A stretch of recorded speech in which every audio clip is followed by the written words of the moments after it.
What is going on? Hello, hello. Hope everybody's doing well. Wow, it's here. Man, Final Four action was here. And we had, I'll be honest with you, a little bit surprised today. I thought we were going to get a Final Four that could possibly have two former champions of John Fox and Blake Power. But that didn't happen. And that's just why you got to play the game. And man, it's interesting to see how this all came out. And let me see here real quick. Let me pull up the results here real quick. Here we go. And let you guys see what happened today on the water. Renato Sorocha from Rhode Island defeats Blake Power 84 to 13.75. Looks like Blake just had his fish completely shut down. Renato Sorocha from Rhode Island actually goes to the championship, his first appearance at the championship. And everybody knows who John Fox is. He is the defending KBBT national champion. And he beat his friend, who has put up nothing but slabs the entire tournament. He beats Sean Hunt 103.75 to 92.25.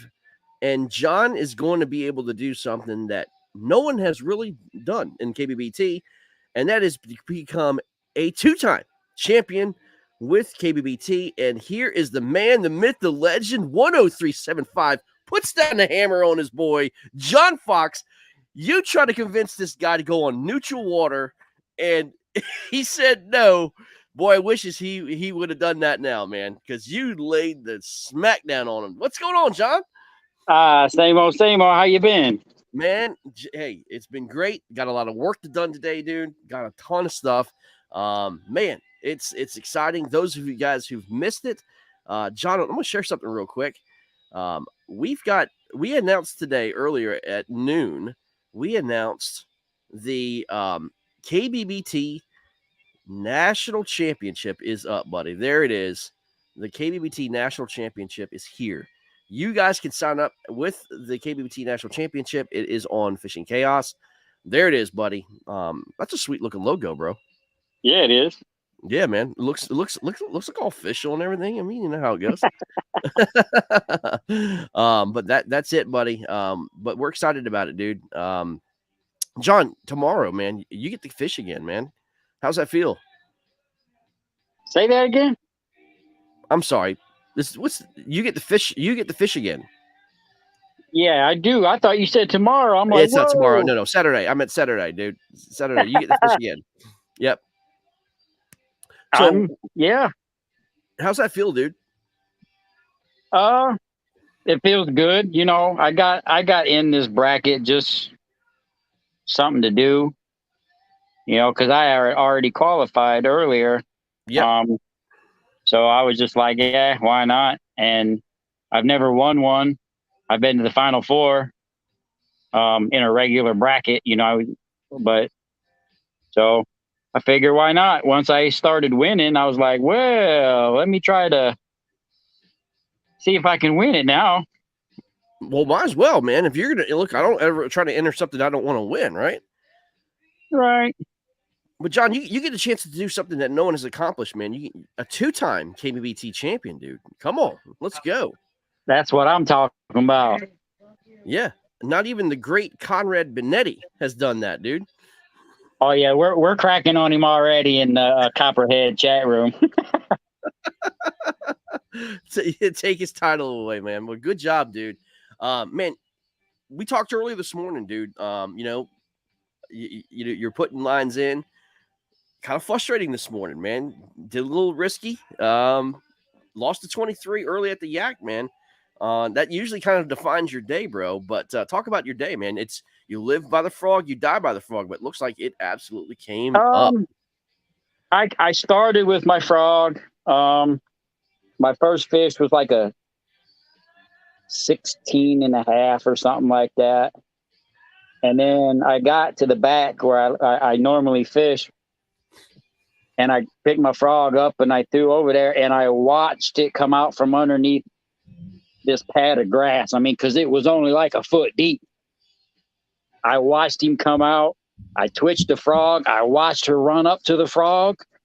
and I popped it one more time, and it was just like a bomb went off. And I jerked too early. I had her for a little bit, and when she jumped, oh my goodness, it was a 10. I've caught a 9.4. My PB is 24.75. And when she jumped, I was like, oh my God, that's a big bass. And then my frog comes back at me. I was flustered for a little while. Right.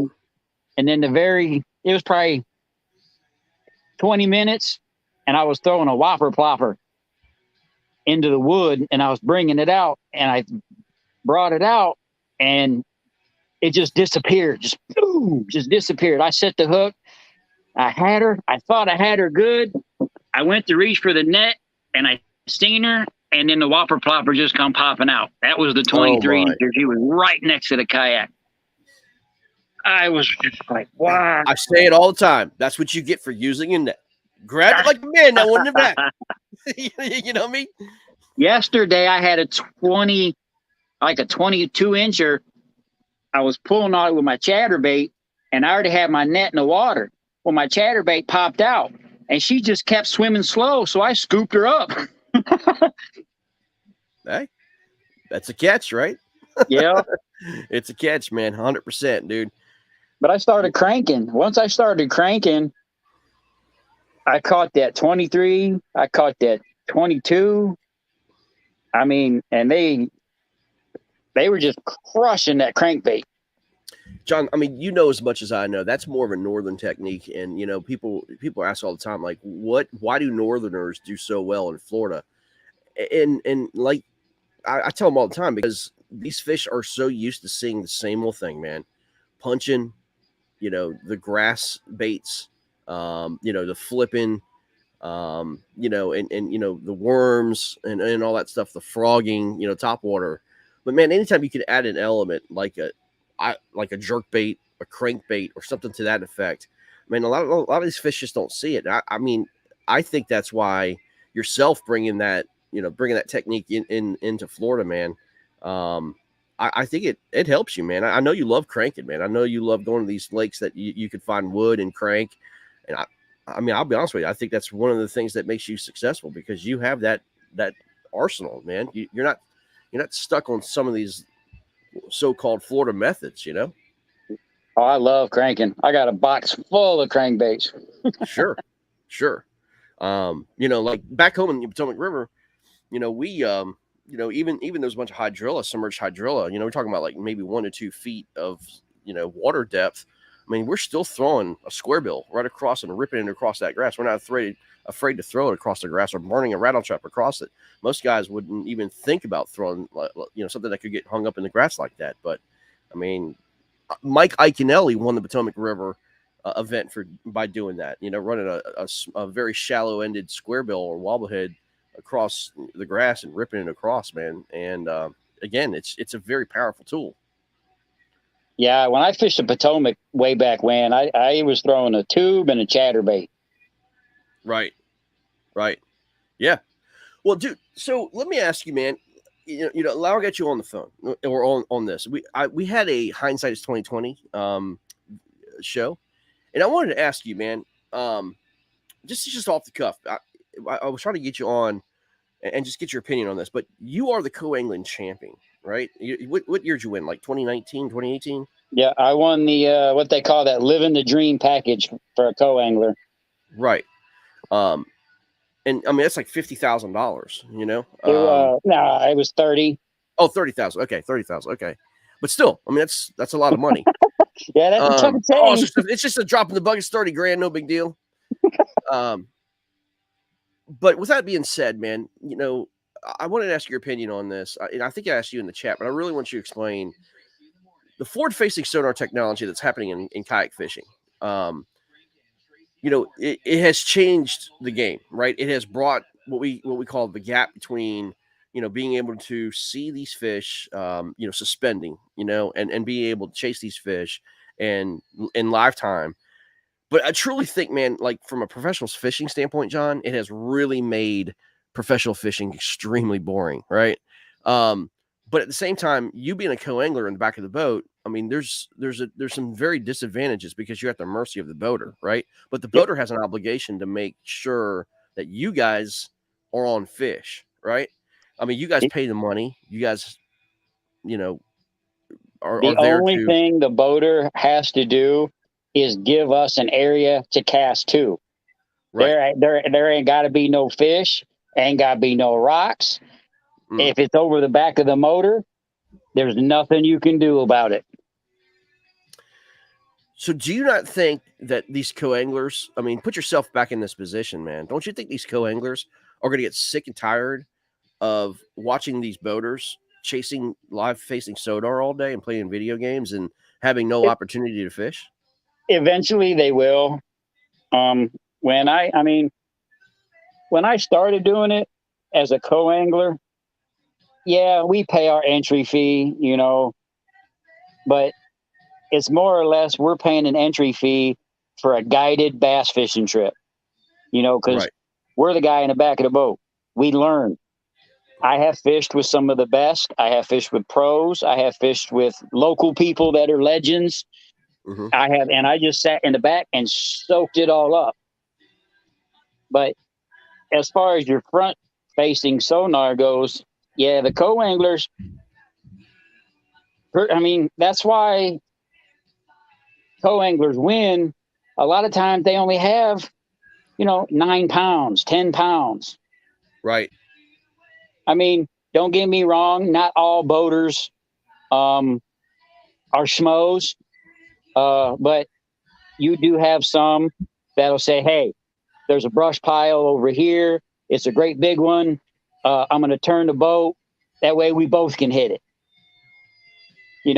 There are some of them too, but then there's them people, they'll use that live sonar, like you said, and they'll put that brush pile right in front of them. Yeah. Yeah. Yes, I was fishing for $30,000, but the guy in the front of the boat, his excuse, he's fishing for $100,000. Oh, sure. Sure. Yeah. I mean, No, I get it. it's just, it's tit for tat, I guess. I mean, when he did me wrong in the All-American, I was like, I'm done. I'm That was at done the being a Potomac, wasn't it? co-angler. Huh? That was at the Potomac, right? Yeah. Mm-hmm. And Yeah. he got me good. I caught fish. First day I had like 2. The second day I had like 2, but I had one that was like 5 pounds or something like that. But it Mm-hmm. wouldn't have moved me up in the standings or nothing like that. So I just released him. But when he first started, he would nose his boat into the docks. He was skipping docks. Yeah. The boat with the bass end be out the back. In rule, we're not allowed to cast past the Middle driving boat line. console. Yeah. Yeah. Mm-hmm. So I'm stuck. He's bed fishing, and it's really bad when they're bedding. Pro, he finds a 10-pounder. If it even acts like it wants to eat, he will sit there and sit there. I mean, even if it's 3-4 hours trying to get this fish to bite, and I've sat down in the back of the boat and I've put all my stuff up and I'm drinking pop and I'm on Facebook texting people. Yeah. It's just no fun, man. I mean, no fun. But I mean, my whole